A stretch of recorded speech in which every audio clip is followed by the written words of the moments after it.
While hanging his jacket, his phone rang again.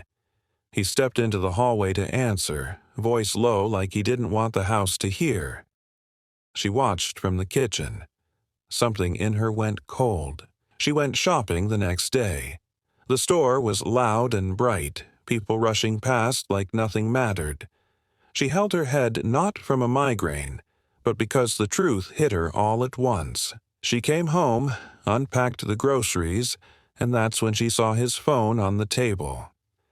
Beside it was the folded paper she hadn't understood the night before. She picked them up together, finally connecting the details that never made sense. The message wasn't romance, it was plans. She needed air, space, somewhere her thoughts could move without walls closing in.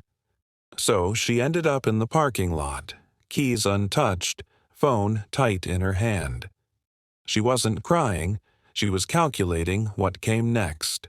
That's what brought her to the counselor's office. Sitting across from someone who didn't interrupt, she said the things she couldn't say at home.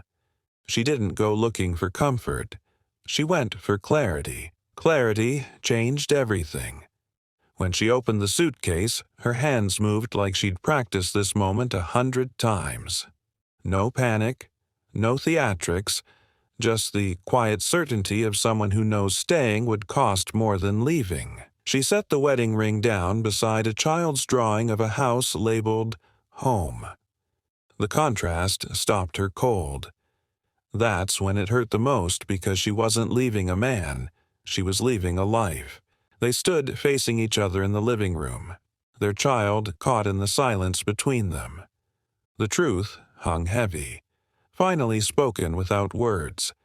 He didn't deny it, he just stood there, like he'd already chosen. At sunrise, she walked away holding one child's hand, suitcase rolling behind her, a small bag on her shoulder. The street was quiet, like the world was giving her space to decide who she would become.